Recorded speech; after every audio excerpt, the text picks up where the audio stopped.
unhooked at the back there, so I'm trying to constantly pull him the trousers. I've not had a chance to get away.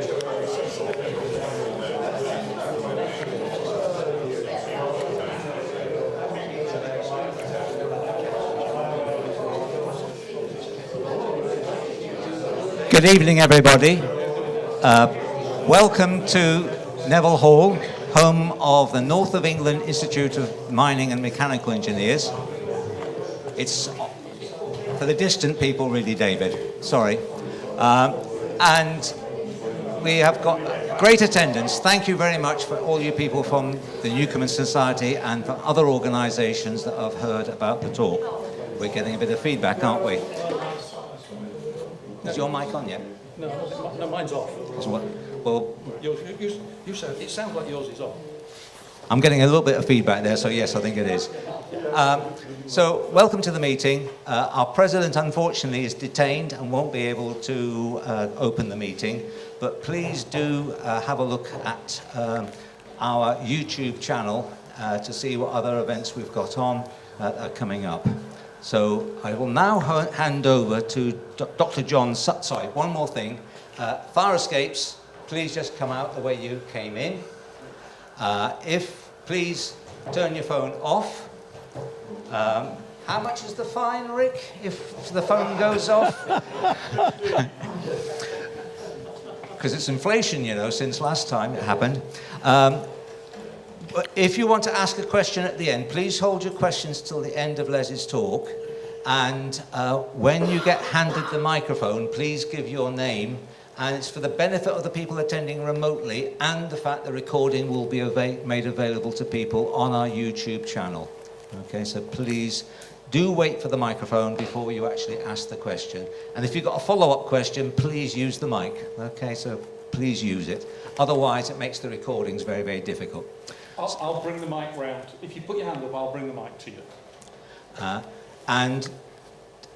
John Sutter will be also helping Les with interpreting the question, because Les's hearing, unfortunately, is not as good as it used to be, is it, Les? Amongst other things. So that's one of the reasons for waiting for the microphone to get that recording. So please, John, would you like to take over on behalf of the Newcomen Society? Good evening, everyone, and thank you for turning out for this for the meeting. Looking here, I'm very impressed by the turnout we've got. I am told that we've got 60 some odd people here, and that we've got another 150 online. So I think Les is going to enjoy himself tonight. Newcomen used to meet in Newcastle for many, many years, but for various reasons, we no longer meet. We no longer meet regularly in Newcastle. We meet in Sheffield, and we also try to put as many talks out as possible online. So in February in Sheffield, we've got Julian Parks of Trinity House speaking about the work of Trinity House. We've got a talk. Then in March, we have talks on the development of steelworks in Sheffield. And then finally in the year, for those of you who are interested in industrial history, we have Victoria Owen speaking on her new biography of Tom Rolt, for which she has been nominated and I believe won some prizes. So we try to maintain a varied group of lectures. With that, Les, I'd hand over to you and wish you all the best. Thank you.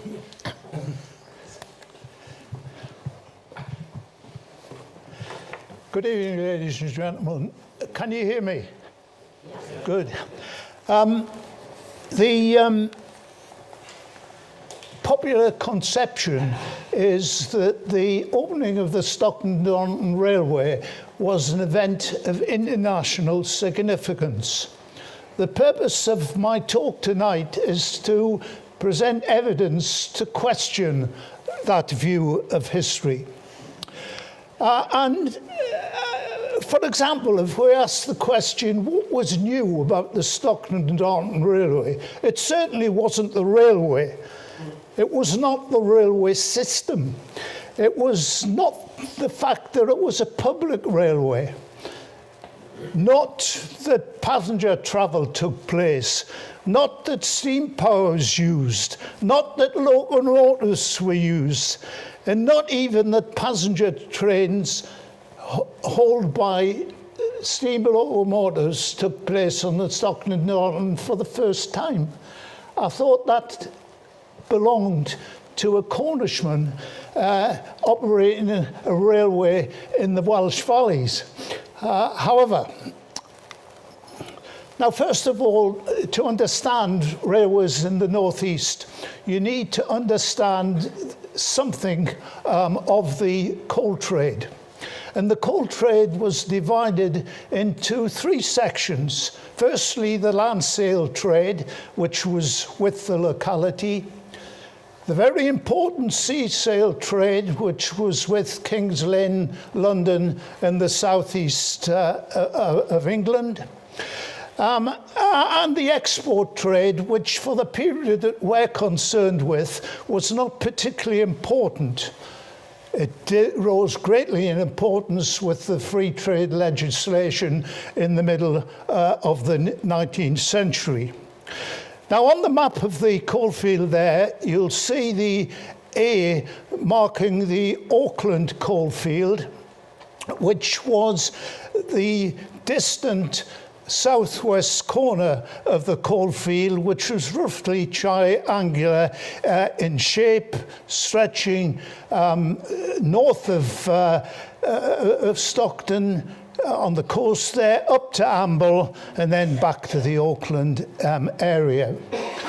Now, the first document I want to introduce to you is John Bailey's general view of the agriculture of County Durham, because this provides us with a full description of all the collieries in County Durham in the year 1810.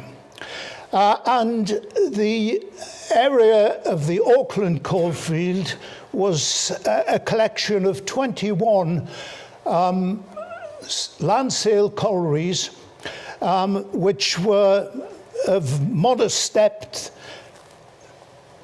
The production was modest, and the number of men employed was modest. Compare that with one of the deep sea sale collieries further north, and you see Hebburn there employing 400 men, 140 fathom deep, and producing almost 250,000 tonnes of coal. And what a sea sale colliery looked like was that. This is Hetton Colliery, Stephenson's first complete railway, opened in 1822, and then we can see Stephenson's giants in the background there. Now, if we look at Hetton Colliery and the steam power that was employed, you'll see that above ground, 5 locomotives, 2 stationary steam engines, and 5 in-can planes, and importantly, below ground, also stationary steam engines, in-can planes, and a large number of horses. And to connect the two, 4 massive winding engines, even larger pumping engines, and they even had a steam tug to ferry the boats from the Staithe out of the river. And the production of Hetton Colliery was a little over 265,000 tonnes in 1825. And if you contrast this with the production of the, not the production, the amount carried on the railway, the product of 5 sea-sale collieries was minimal compared to that of a large land sale colliery such as Hetton and the many others. I would like to look at what the papers had to say about this event. on the 27th of September, because they were reported differently on Teesside to what they were on Tyneside.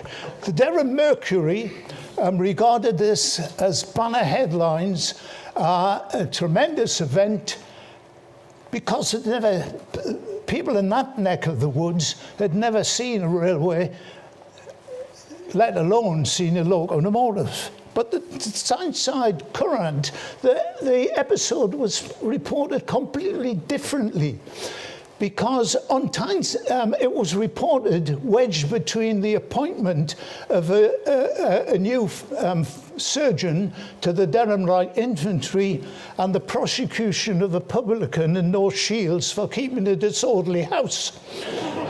They're fairly common in North Shields, I can assure you. So completely different. And the reason, of course, is that on Tyneside, railways were very common. Railways using steam locomotives were very common. These events had been reported frequently before 1825. For example, in May of 1809, when the Buick Main colliery was opened, that's the red line in the middle there is the railway we're talking about. The Courant had reported that there were around about 10,000 people gathered to enjoy the opening of the railway powered by stationary steam engines. And notice, to demonstrate the quality of the railway, a number of men pushed 4 wagons on the level to the head of the downward in campaign, had a ride down to the River Tyne with passengers on top. It was a jolly event, and there were many others. When Blenkinsop's locomotive was demonstrated in September the 2nd, and in other events around the area, this was a common occurrence. Perhaps more importantly, if we examine what the parliamentary report had to say, this is the parliamentary inquiry into the coal trade with London, which reported in 1830. And interestingly enough, they produced a map. And the important thing for our concern about this map is that it totally disregarded the Stockton Railway. It just wasn't included in the report because serving Lansdale collieries, it just simply wasn't important enough. Now, this idea that railways began in the early 19th century, this is a map of Newcastle. In round about 1617, and what I want to zoom in on is the Usburn Valley. I've marked the line of the East Coast Main Line there for you, and I want you to notice that there are 2 railways marked on that map, one running from collieries in Jesmond on the left, and from Heaton on the right-hand side. So railways have an ancestry in Newcastle going back to at least 1617. I chose that illustration because of the dog. It is looking at a 17th century railway which ran along the side of the the poster there towards the white building, which is the Spanish city. And the importance of this railway is that we have detailed information about the transport on this railway in the 17th century. And this enables us to understand what the first railway revolution was all about. And it was a massive saving in horsepower. It was a massive saving in manpower. Because of the capacity of the railway wagons, which were 3,000 away at this time, the capacity of the line was greatly increased. And also, the operation of the line became independent of the farming community who previously had supplied the wagons and the horses. As a consequence of this changeover, during the 17th and 18th century, a network of railways developed in northeast England, and you can see them on that map. And this is why the area became known as the cradle of the railway. Now, if we ask ourselves the question, what was the colliery railway system? It was traffic principally in one direction, which was downhill to the shipping point. And this, you'll see, is important later on. But the significance of the development of the colliery railways was, as the former president of the Newcombe Society noted, that during the 200 years before the opening of the Stockton and Darlington Railway, the mining engineers of the Great Northern Coalfield developed all the essential elements of the Victorian Railway.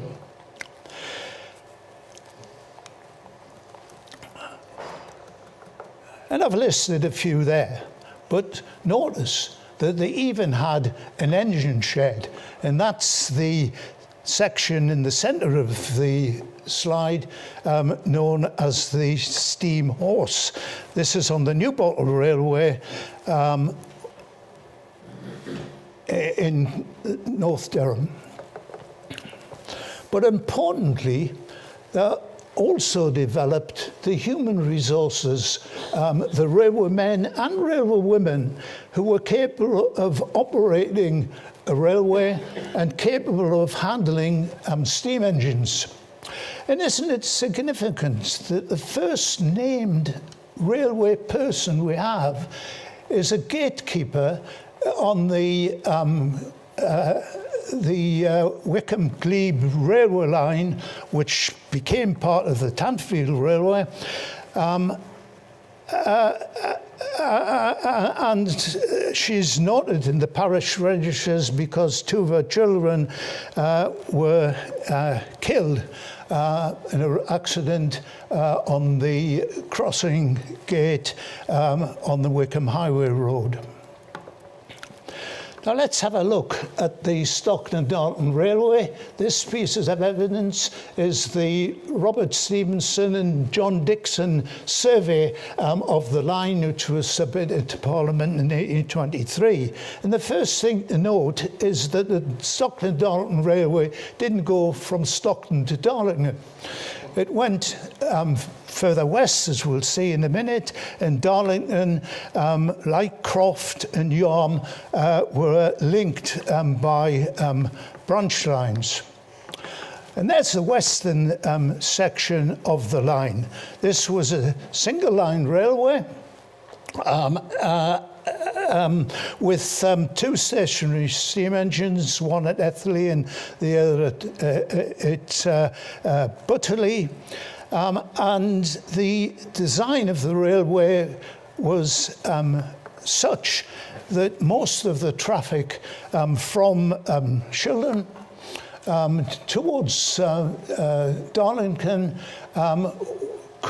was operated principally by gravity, and hence the introduction of the dandy cart in 1828. If we look at the traffic on the Stockton and Darlington Railway, and these statistics are taken from Jean's account, Jean's history of the railway, you notice that the traffic is predominantly coal. There are some other merchandise carried, and the amount of passenger traffic is minimal. So I would submit to you that this falls straight into the category of all of the other colliery railways that we've seen operating in the coalfield before 1827. Now we need to recognise that the railway built by George Stephenson was in 1825 was significantly different from the railway absorbed into the North Eastern Railway in 1863. And even more different from the railway at the time of the celebrations, the Jubilee celebrations in 1875. The reasons for this are the growth of the sea sail trade, which I'll look at in a minute, the opening of the Shildon Tunnel, which opened up the whole of Weardale to traffic on the line, the coming of the East Coast Main Line to Darlington in the 1840s, and the development of the Cleveland iron industry. The growth of the sea trade was phenomenal. And you can see there from the tonnage at the beginning of the railway to 1833, and it continued to increase beyond that. Two significant developments in 1830 were the opening of the port at the branch to Middlesbrough, and Middlesbrough became a coal port before it became an iron town. And the other was the opening of the Hagalese branch in the west, which added more collieries to the traffic of the railway. But look at the significance of the opening of the tunnel as far as Weardale was concerned. The blue lines are the Sanop and Tyne railway lines. The red lines are the Weardale Iron Company's lines, and the bottom line is the Wear Valley Railway. All of that traffic, very important traffic in ironstone, limestone, lead, was fed onto the Stockton and Darlington line.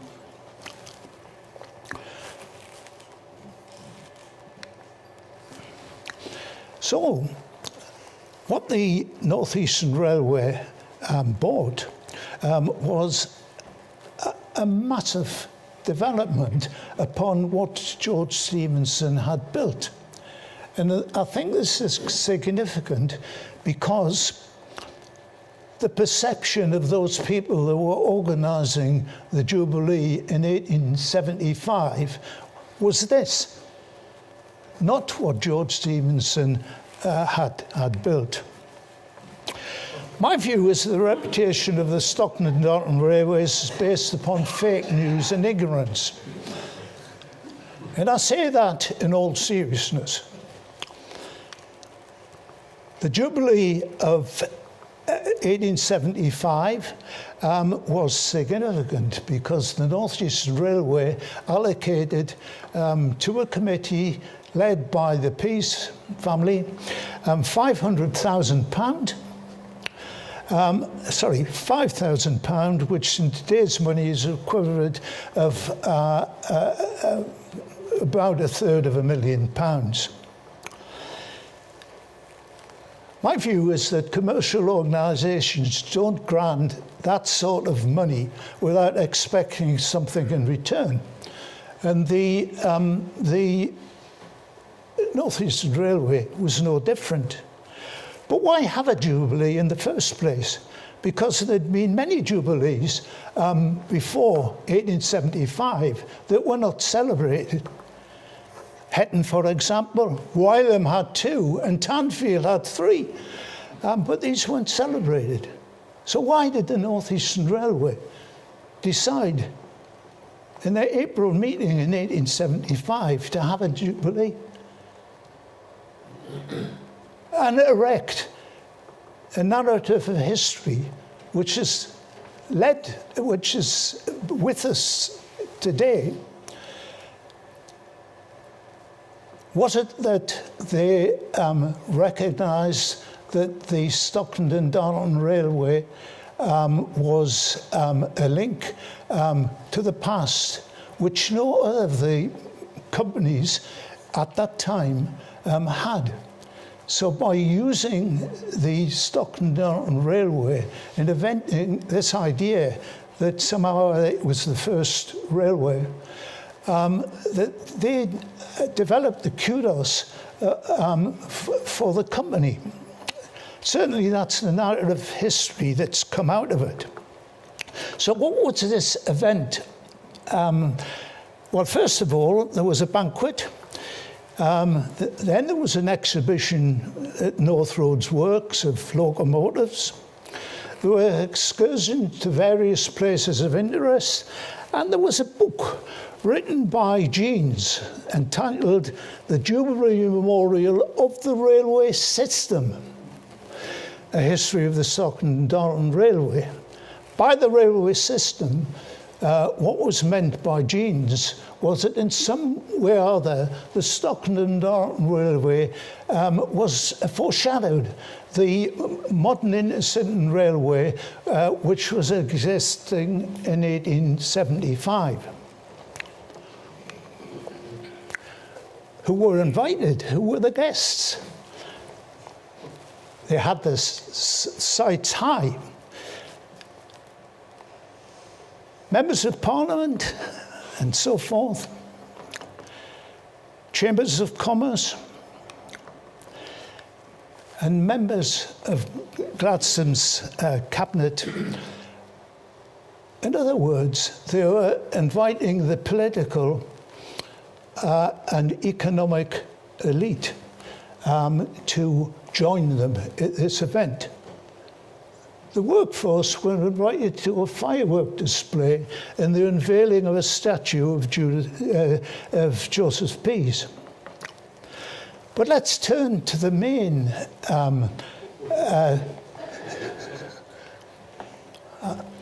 I have to be careful what I say because my wife's here. Let's turn at the main irritant in my mind, which is the book that was distributed to everybody, even Gladstone himself. And this was written by a Scotsman, a newspaper editor who'd come down from Morayshire, worked in Newcastle, and then worked in Darlington. And to give him his due, he was only given 6 months to produce the book, but he certainly produced a masterpiece of propaganda. And he was the source of the fake news. In the introduction, it tells us that the only surviving son of the father of the railway, and Edward Pease is the father of the railway. What happened to George Stephenson, which is Wikipedia's favourite, and all the others? But what we need to recognise that the Pease family were tradesmen.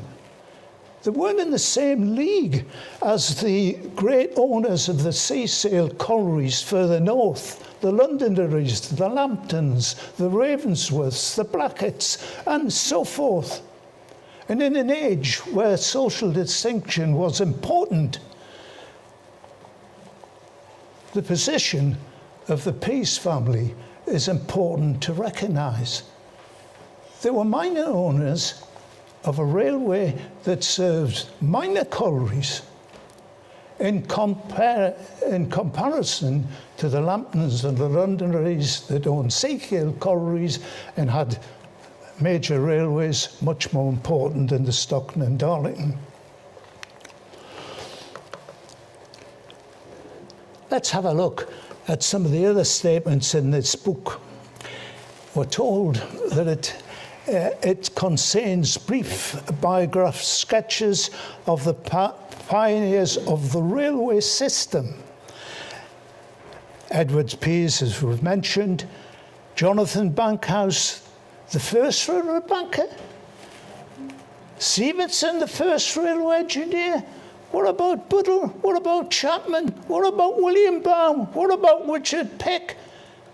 All ignored, and so on. We could go through. But the one I like most of all has a statement that the birthplace of the railway, Darlington, stands unrivaled and alone, when we know that Darlington was a coal depot at the end of a branch line in 1827.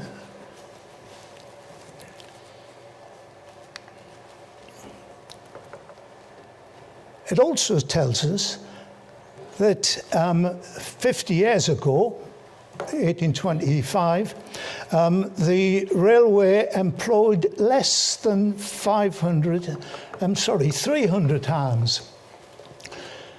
That's the Stockton and Darlington Railway. And yet, if we look at the parliamentary evidence in 1792, on Wearside alone, there were 700 and odd men employed. And Wearside didn't employ the number of men that were employed on Tyneside. Do you get the drift of my argument?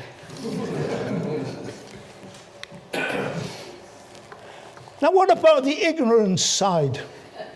That's the fake news. What about the ignorance? Now, in Stephen's defence, he had, because of his age, he'd never witnessed the great wooden wagonways hauled by horses, nor the early days of the Stockton and Darlington Railway, which was largely an iron railway hauled by horses. He did not have the benefit of the archival information that I've had the benefit of, nor the archaeological discoveries of recent years, such as the Willington excavation there. I'll then tell you how I took that photograph, because my wife is here, but it was roughly from the bucket of a JCB.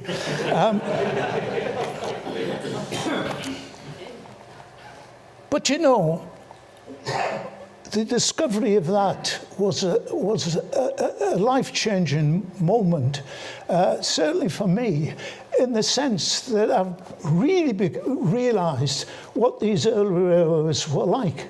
The early wooden railways was like, in their engineering, in the scale of them. Now, let's look at the comparison between the engineering of the early railways and the engineering of the Stockton and Darlington. You'll all be familiar with this bridge. It's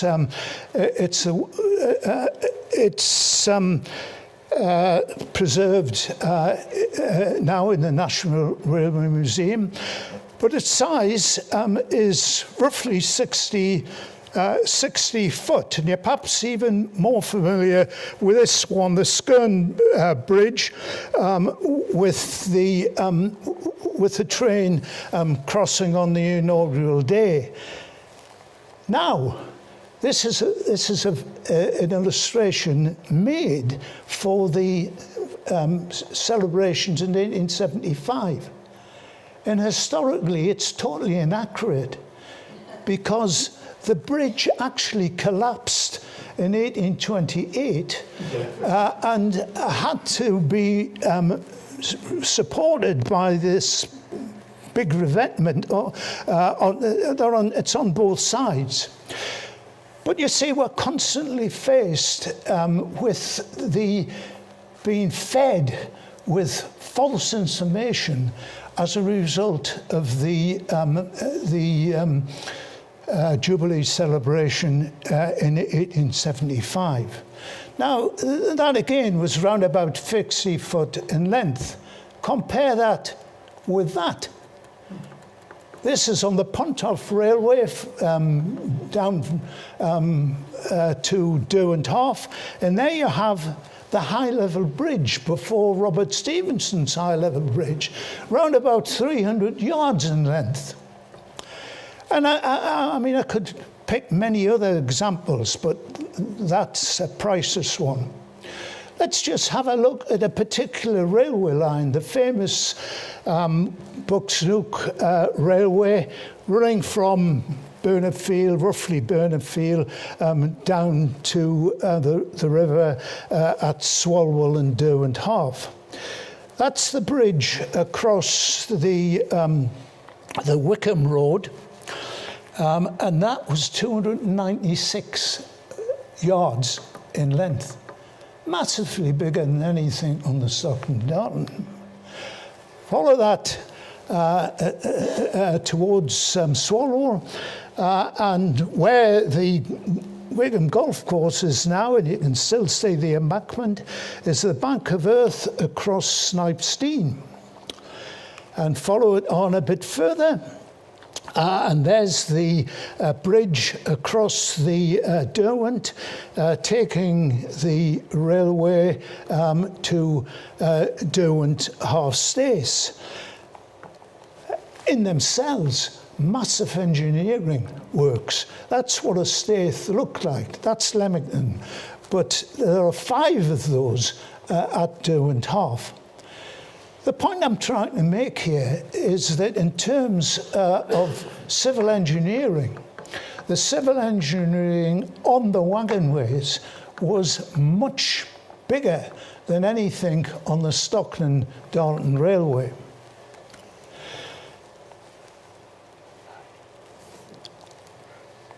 I think that James is also unaware of the traffic that was carried on the colliery wagonways.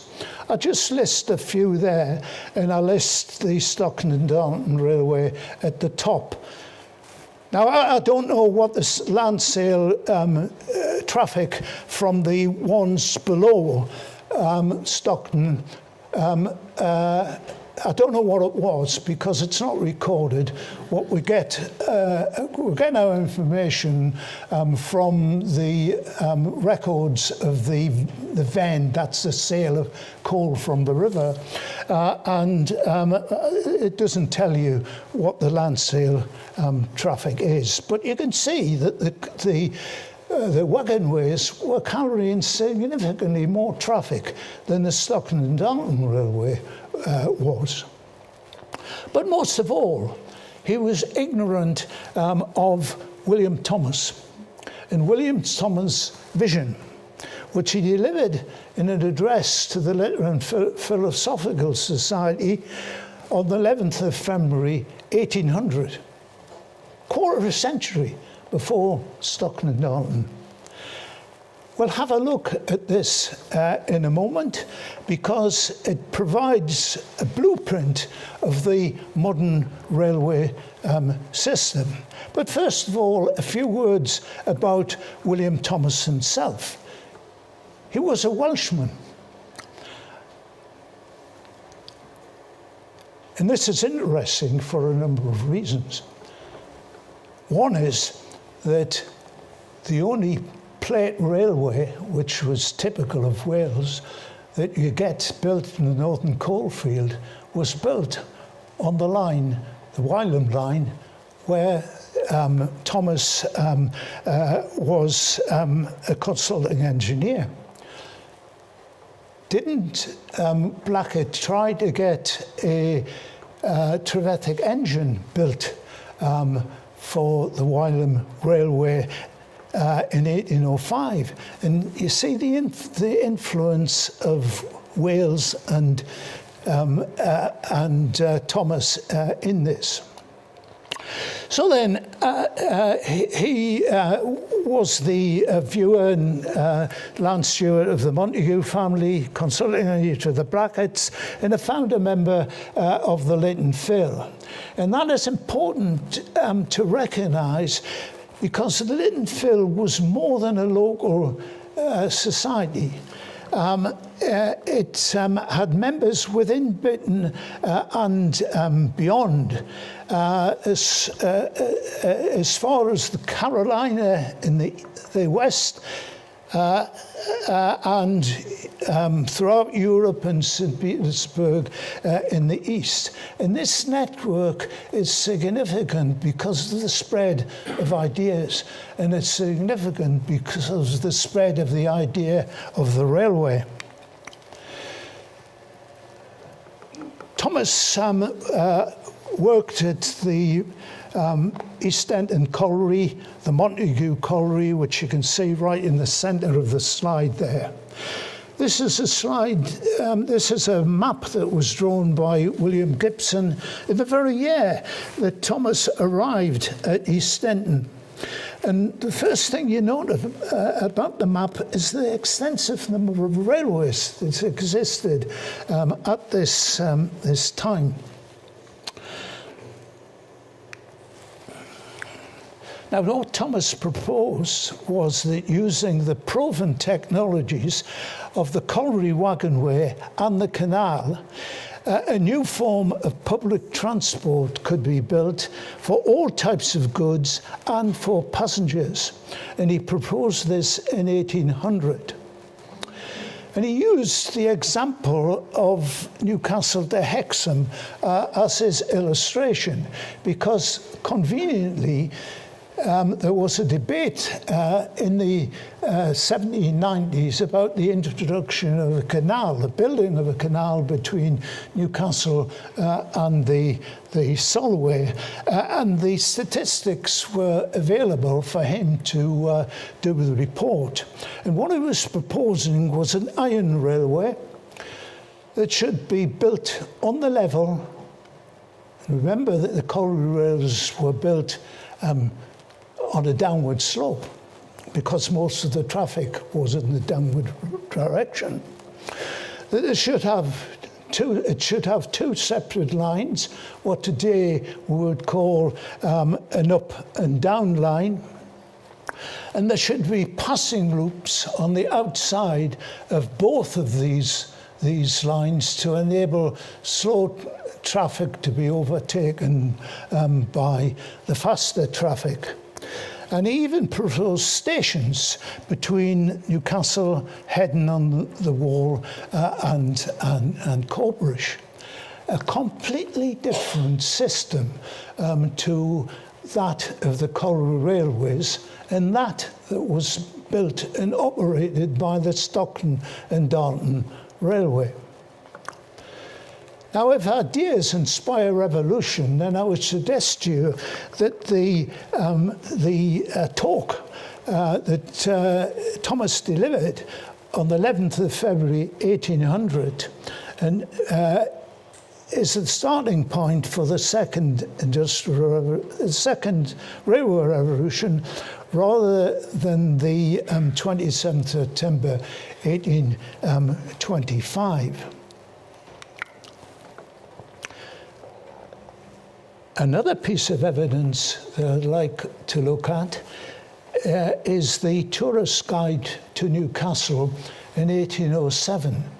And it might be incredible in this day, when coal is vilified as the bringer of doom, to appreciate that in the beginning of in the 19th century, tourists flocked to see the coal mines of the Great Northern Coalfield in operation. And visitors to the region, like the Grand Duke Nicholas I, who would later become Tsar of all the Russias, came to Tyneside to see the coal mines. He was a chicken, though. He wouldn't go down the pit at Wallsend. Now, that remarkable sentence appears in this guidebook.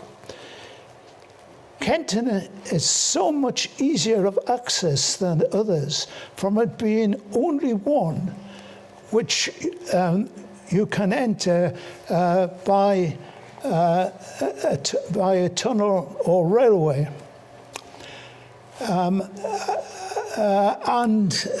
has been visited by ladies. So here we've got a record in 1807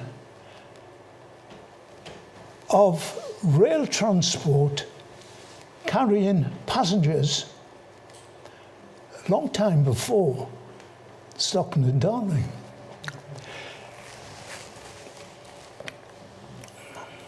And there's where this railway was. You can see West and East Kenton Colliery in the top right-hand corner. And the black line is a geological fault, but what's marked subterraneous tunnel is the tunnel called Kitty's Drift. Now, unfortunately, Kitty's Drift has a full description in the guidebook, and it includes helpful information to remind people not to put their hands out of the truck in case they damage themselves. And I remember vividly as a kid being told to put your hands out of the window when you're looking to catch train numbers from trains that are passing. Same thing was happening at the beginning of the 19th century.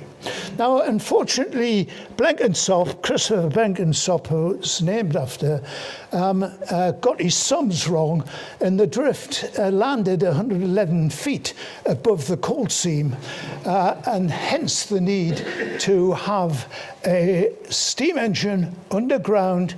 And you can see I've marked the Kitty's Drift on there. The steam engine was principally to raise the coal and the water to flow down Kitty's Drift. And the passengers were delivered by this machine down to the coal seam where they could see the coal at work. Passenger traffic in part hauled by steam locomotive. Now, unfortunately, the evidence about William Thomas is very limited.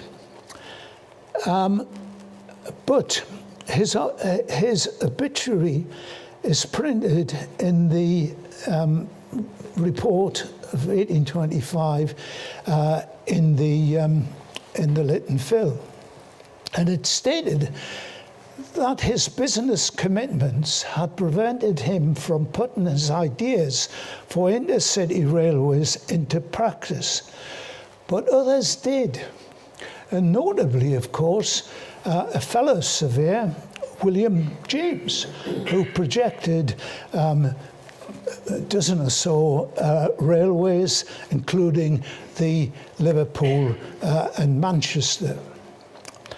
And the obituary of Thomas also noted that projects of this kind, which are now so numerous, owe to him the first ideas of then. Now, this is recognition from Thomas's contemporaries in a very famous literary society of his new contribution to railway history. And I think that's important evidence. And of course, it came to fruition, not with the Stockton and Darlington, but with the Liverpool and Manchester Railway in 1830.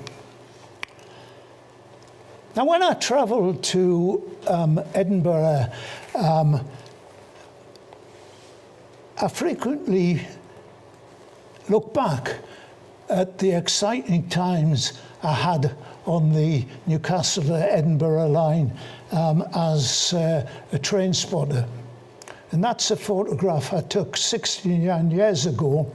In the background is a Chillingham pub for those residents of Heaton.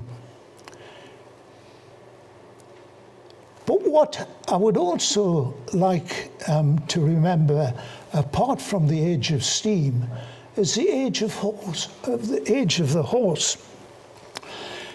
Because as I pointed out earlier, there were two 17th century railways as the East Coast Main Line crossed the Ouseburn Valley.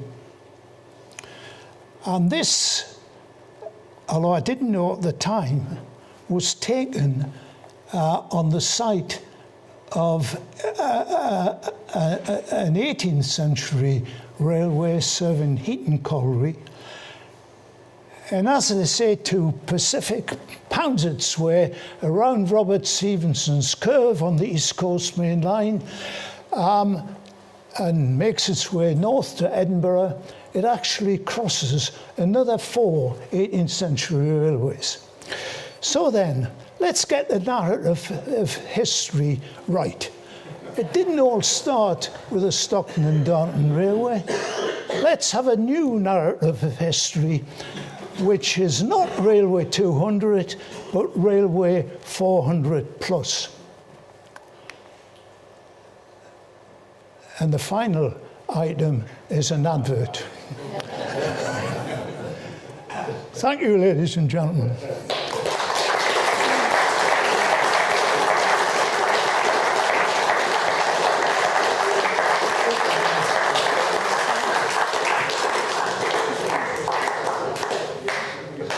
Can I remind people to please talk up now? Can I remind people, please, to talk into the microphone like this so we get the best recording for the future?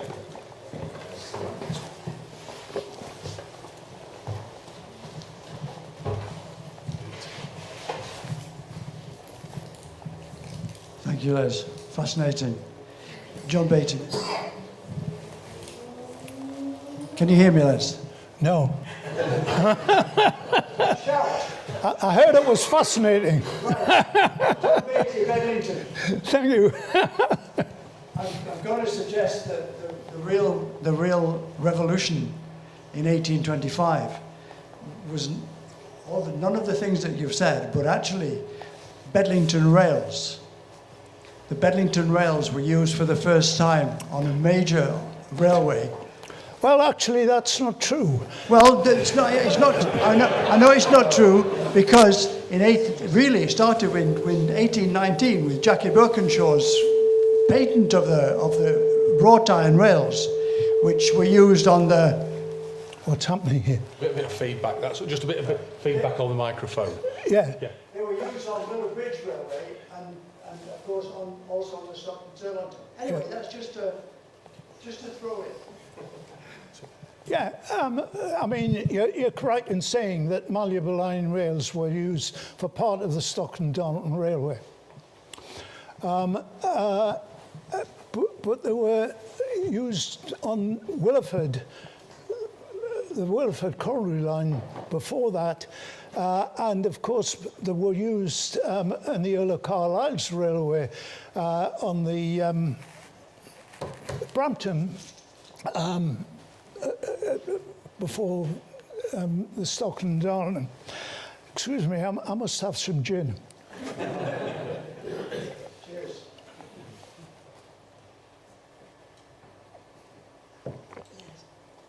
Have we got any more questions from anybody in the audience? Stunned into silence. Thank God.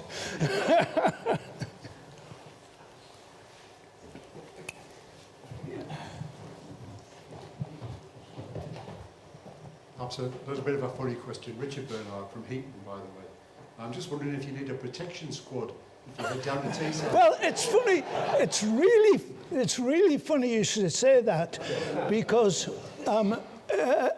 just over a year ago, I was invited to talk to the Rail Canal Surrogate Society down at York.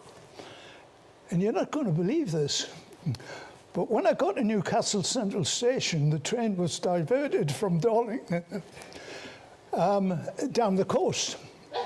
And I thought, is there a Norman in this? Will I have to go to Leeds by the settling Carlisle in future?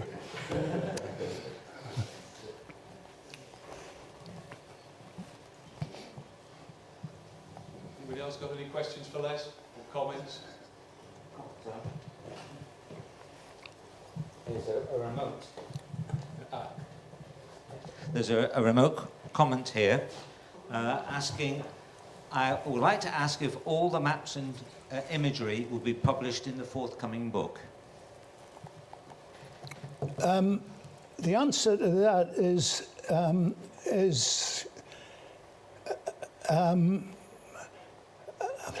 I'm desperately trying to remember what 70-odd slides have got as illustrations. The answer is probably yes, plus others. Yes. The PowerPoint presentation can be sent to you if you contact office@mininginstitute.org.uk, and we can also put you in contact with the librarian here at the Common Room to see the originals. Can I just say a word about the forthcoming book?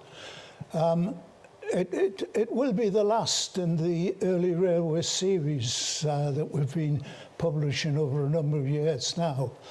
But because of the special occasion of 1825, and I think the important context, the important content, which is presenting a different message to the traditional narrative of railway history, we're going to produce this as a hardback presentation copy. That's where the adverts end.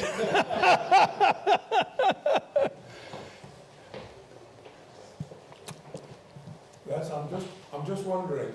Sorry, Peter Stark from the Institute.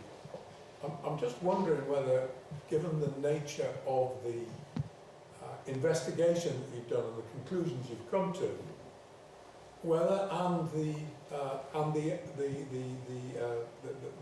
Jubilee, the celebrations that they're having this year, have you had any interest from BBC Radio in actually doing a radio program around this? Because I think it will be absolutely timely and very powerful and very interesting.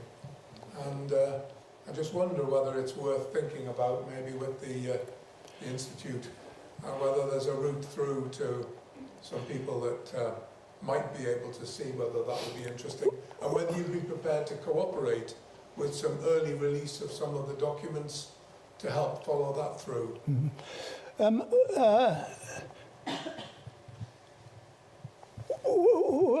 Obviously, we're anxious that the message should get out. We've been very fortunate in that a paper has been accepted by the Newcomb Society, which is about to be published in the International Journal of Engineering and Technology. And I'm already getting endless emails from the States as a result of this paper going on online. There's also an article which has just appeared in the current volume of Archaeologia Eliana of the Society of Antiquaries in Newcastle. Yeah, I mean, you know, we're open to other avenues of spreading the message, because I think it's very important to celebrate our railway heritage. But I also think it's tremendously important to get the history right, because to our local history societies given talks, and one of the things I say to them is, if you were to write a history book of the north of the world, what elements of the history of the northeast would feature in this book? And of course you get the old chestnuts like Hadrian's Wall and the castles of medieval times.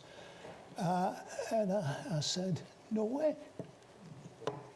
In Roman times, this area was a backwater of a medieval empire.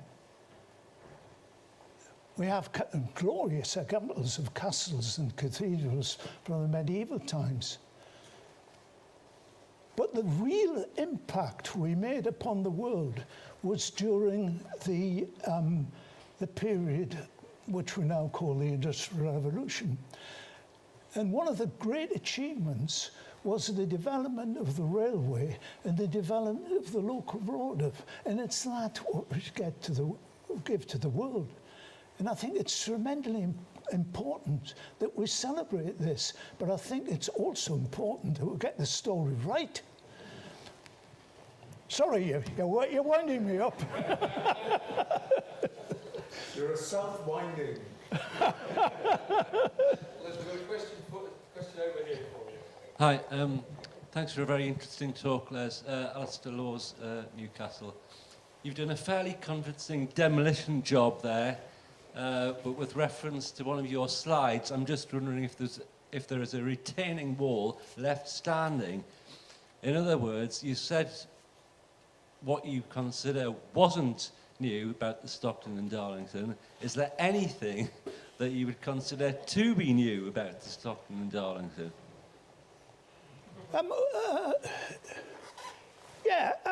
I mean, as far as I'm concerned, Stockton and Darlington was only one of 100 and odd colliery railways. It was significant because of its length, which was 3 or 4 times longer than most of the colliery railways. It was interesting in the way in which it was established, because all of the colliery railways were established by collieries, except the Stockton and Darlington, which was established by the purchasers of the coal rather than the producers of the coal. And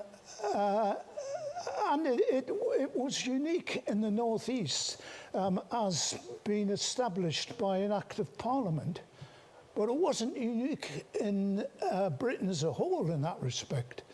I mean, Stockton Darlington is an international railway to me, and I think the Friends of Stockton Darlington have done an absolutely magnificent job in preserving that railway line. And, you know, long may they be successful. But I just plead that they get the story right.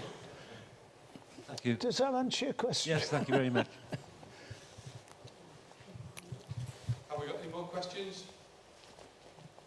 I've got some question from a remote person, Mike R.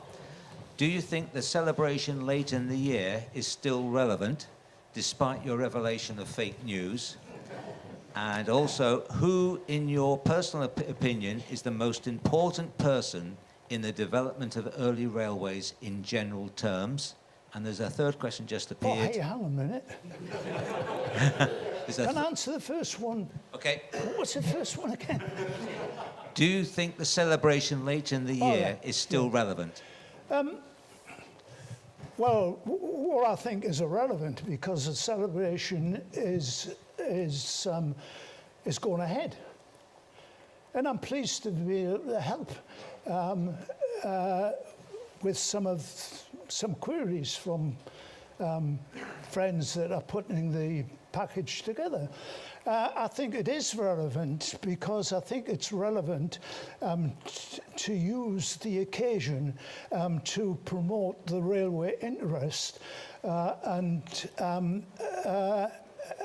which is the broader intention of the Railway 200 jamboree that's taking place this year.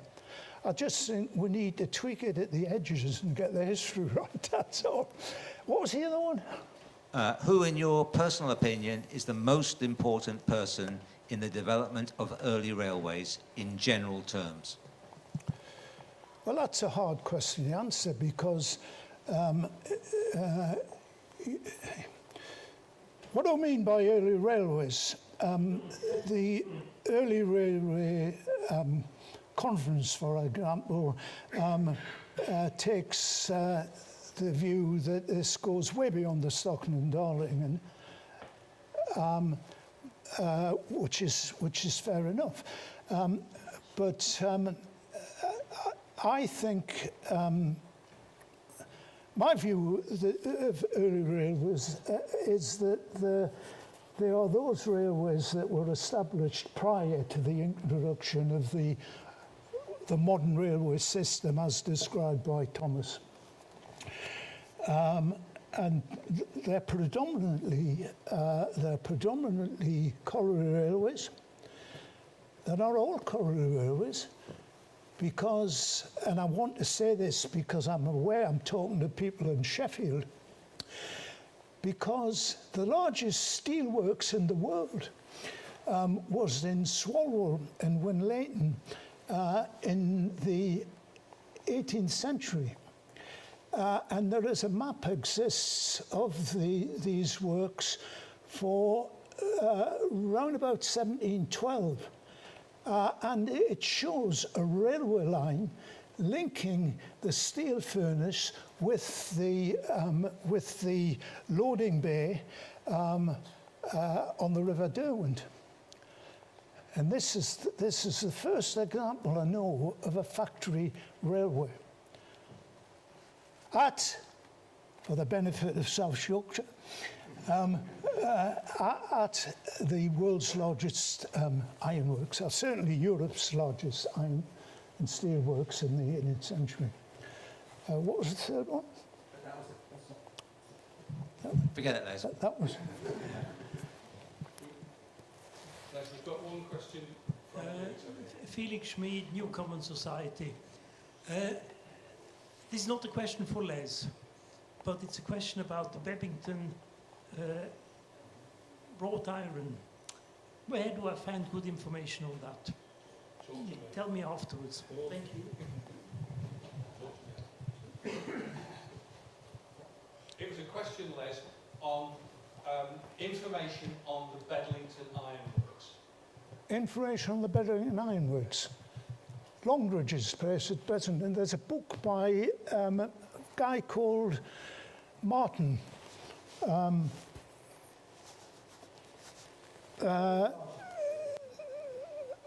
Martin. I'm sorry, I just can't hear. Evan Martin. Yeah, that's the apart from the the documents that survive. I'm just looking to see if there's anybody in the room that could answer this question better than me.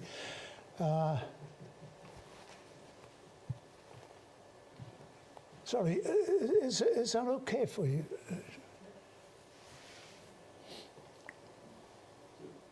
Do we have any final questions from people in the audience?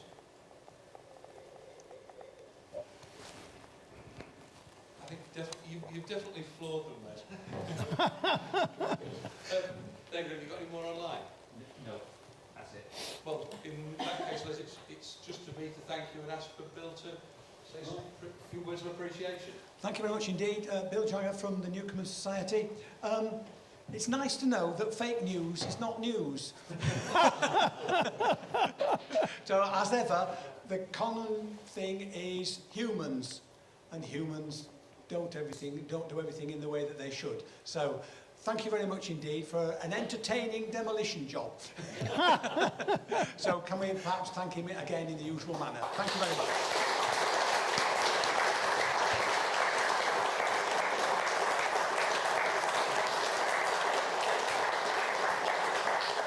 Thank you. That's very kind. Thank you, Les.